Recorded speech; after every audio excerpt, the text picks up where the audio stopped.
Right now, the momentum is with Harris.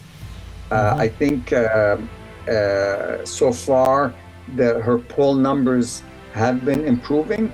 I think if you look at the recent polling and also for the betting markets, there are betting markets here in the US, they show Kamala Harris with a slight advantage over Trump. Now, there's still, as I said, 70 days before the election, so a lot of things could happen. While Israel continues its massacres against the Palestinians and expands its aggression against Lebanon, the American Secretary of State acquitted Israel and blamed the victims, the Palestinians, during his last visit to the region yesterday, showing the political trend of Biden's administration vis-à-vis Palestine-Israel issue. Last night, the National Democratic Party convention was held in Chicago with peace-loving people calling for ending Israel genocide against Gaza. Shall their voice be heard by Kamala Harris and her staff, or things continue as bad as they are now? Let's talk about that with my guest from New York, Arab American activist, Mr. Nassim Haffar. You welcome, Mr. Nassim, to our program. Thank you. First, I would like to ask you about the protesters yesterday who were calling for stopping arming Israel and stopping the Israeli genocide against Gaza in Chicago before the start of the NDC. How forceful and how powerful that voice is from your own perspective? Well, the movement to protest what's happening in Gaza is becoming stronger and stronger every day. And I think over the last few months, we've seen more and more people become very vocal. So I think it is growing, but it is the American political system is not very easy to change. So I think it's going to take continued further activism on the part of the Arab American community and the supporters of the Palestinian cause. That has to continue for some time because progress is slow, but it has to continue and it will continue. Yeah, and a follow-up question, Mr. Nassim, how can we cement the solidarity movement and promote it in order to have a louder voice for justice for Palestine? Well, I think the community needs to make alliances with other groups in the U.S., whether it's African Americans or some progressive Jewish groups. And as you might know, a lot of the demonstrators over the last few months on college campuses and elsewhere, they were young Jewish activists. So I think the community needs to increase its alliances with these other marginal groups so that the impact could be stronger. Yeah, and to what extent do you think the voice of the pro-Palestinian cause and the people who call for pressuring Israel to stop its genocide against Gaza, to what extent they have an impact on Kamala Harris, the vice president now, the nominee for the Oval Office? So as you know, Kamala Harris has already expressed some level of empathy towards the Palestinians, which President Biden has really not. He has not expressed any empathy towards the suffering of the Palestinian people. Now, Kamala Harris has indicated her first comment regarding the issue was to express empathy towards the suffering of the Palestinian people. So I think she showed a little bit of a difference from President Biden.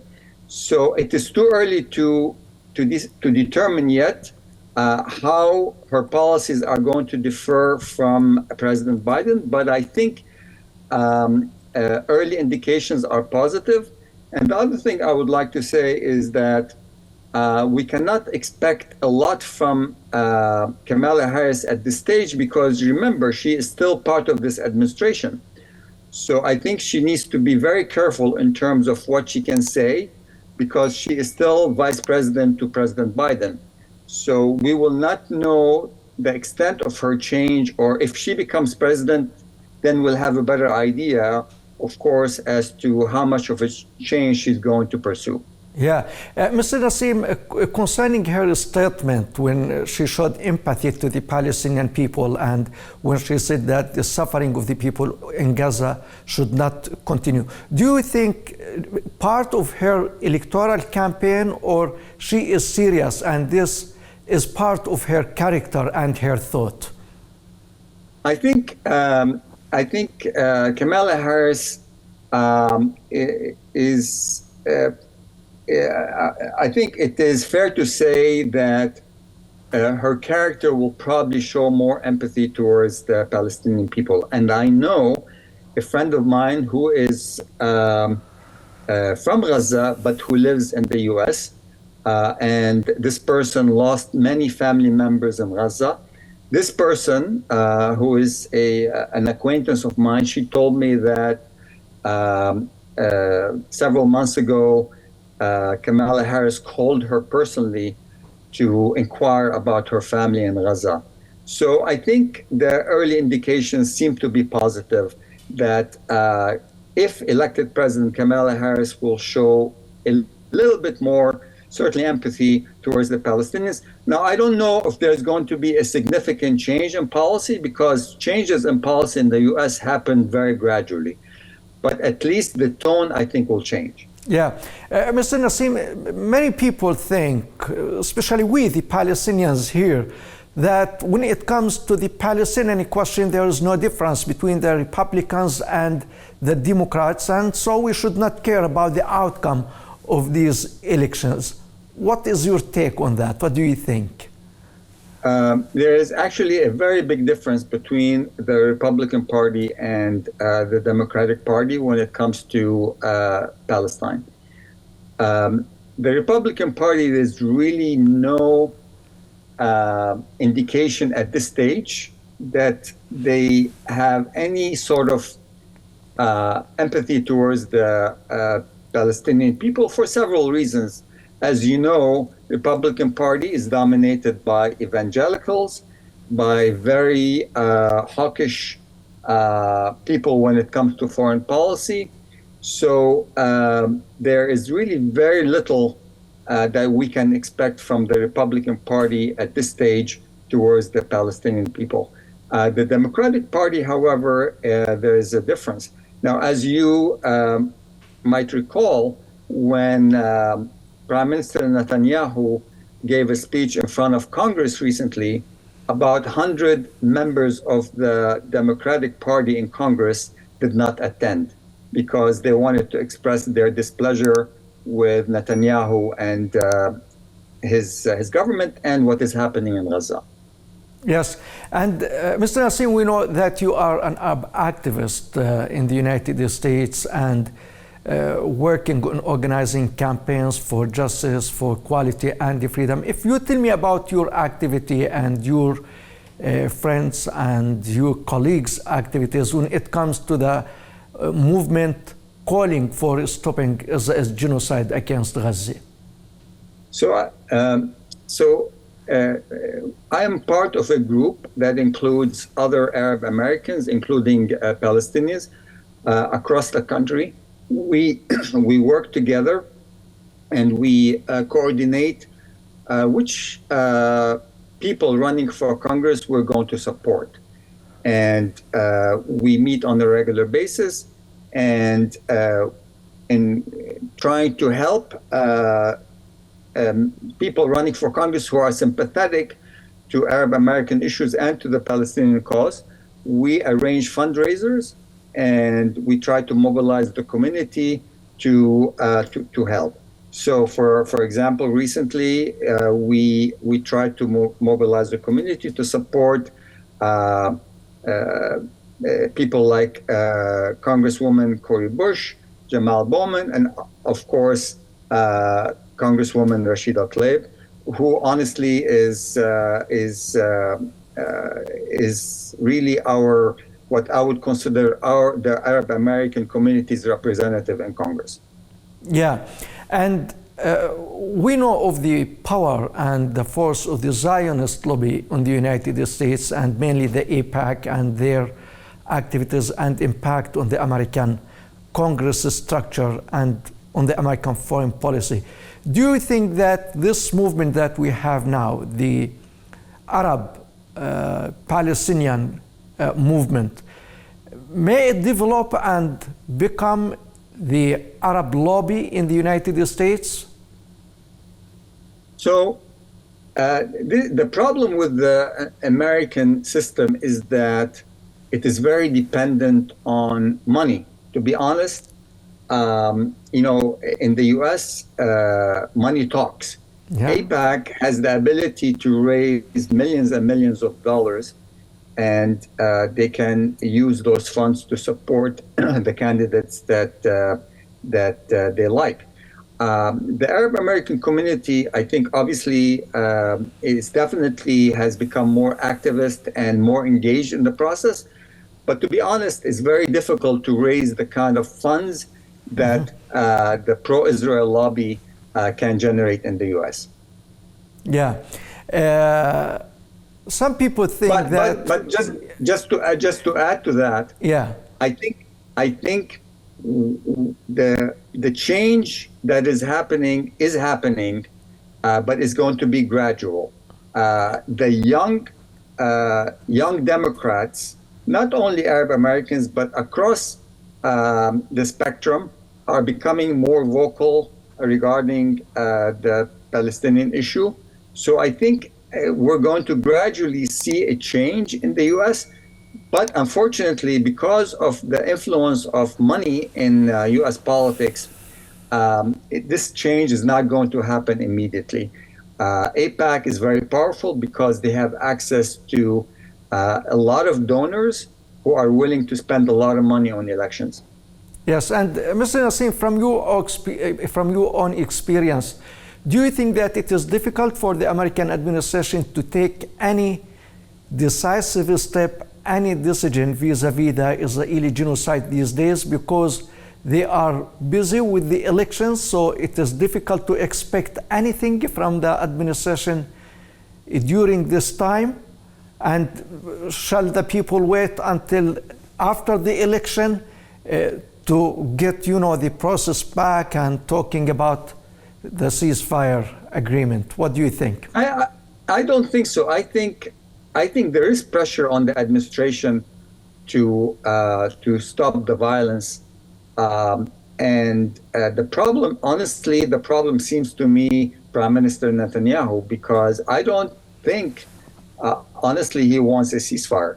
So the administration seems to be trying to get a ceasefire in place, because that also will help the Democrats get some benefit in front of the elections. But I do believe that Netanyahu is not very incentivized at this stage to agree to a ceasefire. And there was a story, I don't know if you are familiar with it, there was a story a couple of days ago that Trump, in a conversation with Netanyahu, tried to convince Netanyahu not to accept a ceasefire deal because Trump does not want the Democrats to get a win before the elections. Yeah, so we can say that the Israeli occupation prime minister is interfering with the American elections and the internal American affairs? There's no question. Netanyahu has a history of interfering in the U.S. Political process. As you know, several years ago, Netanyahu gave a speech in front of Congress when Obama was president to try and prevent Obama from signing the nuclear deal with Iran. So Netanyahu has a history of interfering in U.S. politics, and unfortunately, because the Republican Party is fully supportive of Netanyahu and the Israeli government, it's very easy for him to influence U.S. politics. Yeah, but we noticed here during the American Secretary of State visit to the region, Blinken, that he agreed with the Israeli occupation prime minister on everything. He acquitted Israel from its crimes, and he blamed the Palestinians for the continuation of the situation that we have now and the war on Gaza. So how this happens?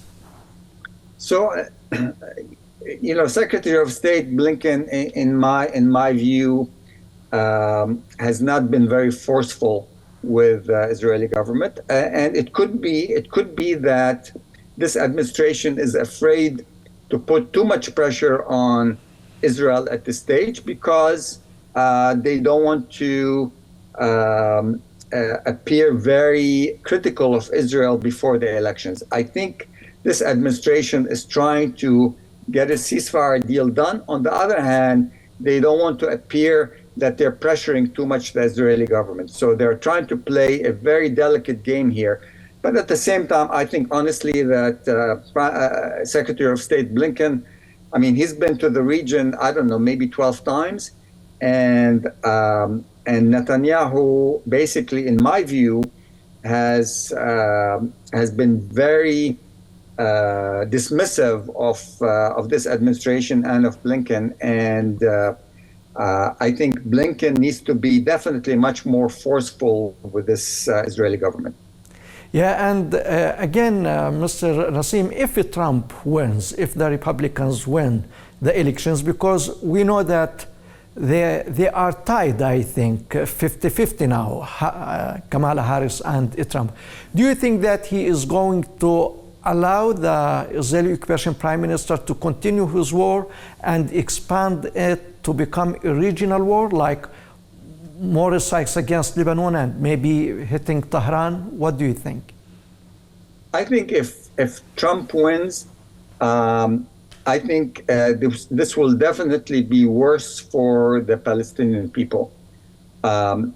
Trump has no empathy whatsoever towards, in my view, towards the Palestinian people.